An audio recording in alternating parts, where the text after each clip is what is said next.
Scottie, great start today. That looked like things were just a tad off for you. Is there something you worked on in the warm-up for the restart that got you back on? No, not really. I felt like I was doing good things to start the round. Just a couple mental errors there in the middle of the round, which happens. Just can't let it get to you, and did a good job coming out after the rain delay and making a few birdies. Is there an adjustment at all? Not having Ted here in the bag this week, having a different caddy, having Mike on the bags, or adjustment how you work together? Did you work that out through this first round? Yeah, I think Cromie's doing his best to fill in for Ted. He's got big shoes to fill, and Ted's got, but he's doing a great job. Cromie works really hard, and I felt like we did a good job taking the practice round seriously, and really getting a feel for how we work together. And he's doing a great job. Fun walk, isn't it? Yeah, easy, some might say. Good luck tomorrow. Thanks.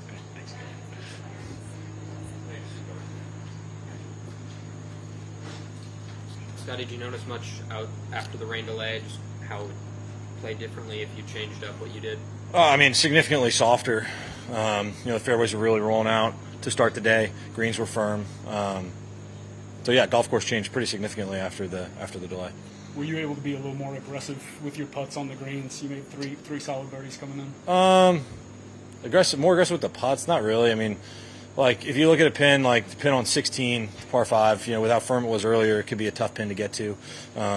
As well as the pin on 15, there's a lot of slope there, and like I hit a cut and it landed right at the pin, and it stays on the green, whereas if I played that hole before the rain delay, it may have landed there and kicked off into the first cut, maybe even the rough. And so golf course definitely got a bit easier, but did a good job of taking advantage of the holes that I had left. Walk me through what went on 17 and kind of how nice a break it was to be able to kind of get that drop and get that set up to get up and down. Yeah, I shot into the grandstands. It's a pretty tough hole. 240 into the wind with water. Still don't fully understand that sometimes. But played to the smart side. I just pulled a little bit and was able to get a drop there by the grandstand. And, it was nice up and down. How'd you spend the rain delay? Had some food. Bennett and Mare were here, so we hung out and dining for a while and just chilled, hung out with the Burnses, and my parents are here, and Sam's parents are here as well, so we were kind of just chilling, hanging out, eating food, chasing kids around, pretty much. Do you enjoy being paired with like a player like Rory? Yeah, it's really fun. I think it's a real treat to be able to come out here and compete against the best players in the world week in, week out, and there's nothing better than playing with Rory. He's obviously a very talented player, and we always have fun together on the course. What are your impressions of the course after an actual competitive round? Golf course, it's in good shape.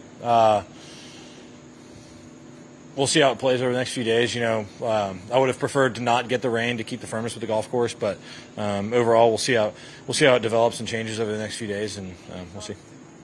What were you most pleased with your game? I had a great start and a great finish.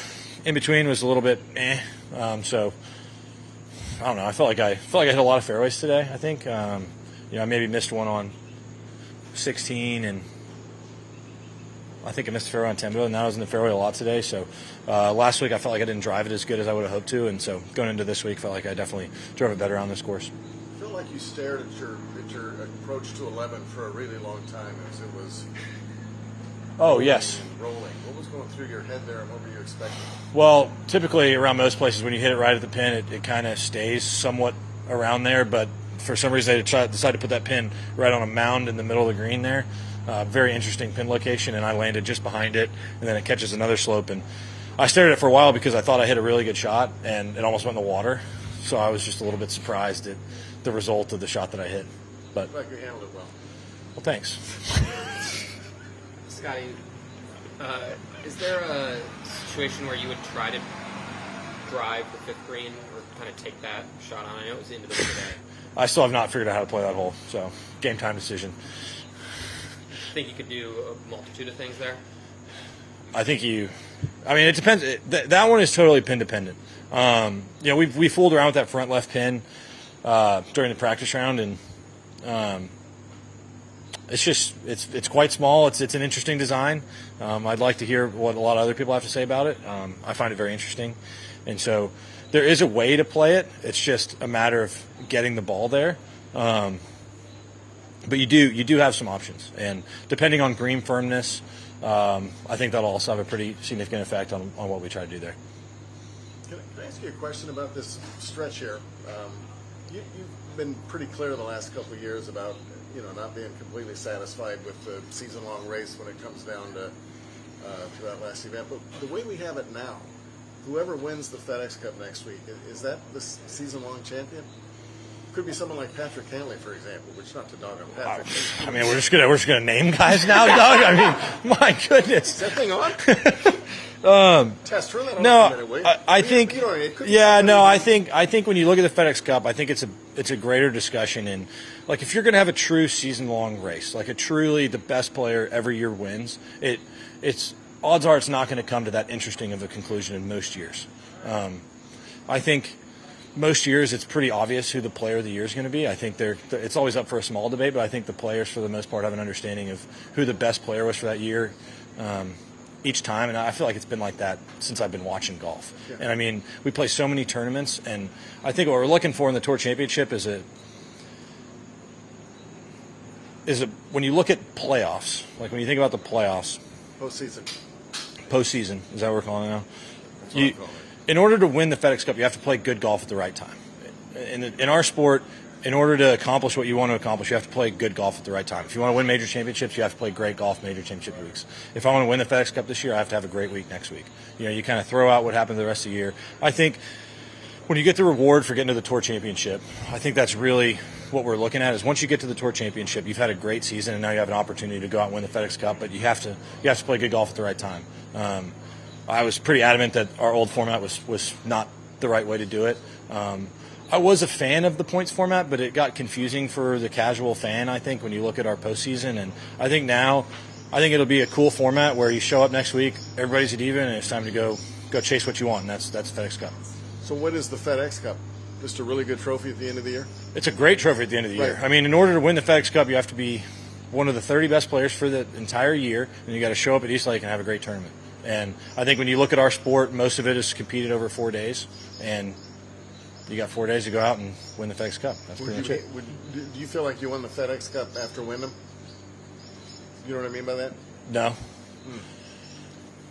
Would you Work with me here.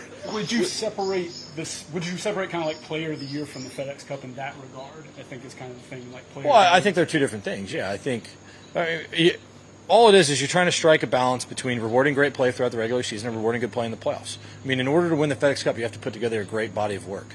I mean, for you to qualify for the Tour Championship, especially without winning a tournament, means you had a great, consistent year. That's your body of work. That's your body of work. And playing consistent golf out here and making it to the Tour Championship without winning a golf tournament is pretty difficult. Like, you look at, I'm not going to name names, Doug. Can't wait. But you look at seasons like some players have without winning and making it to the FedEx Cup final. I mean, that's a really good year. And I think it's extremely hard to win out here on tour. And I think a lot of times the media is always looking for something more. We're looking for a perfect finish to the year.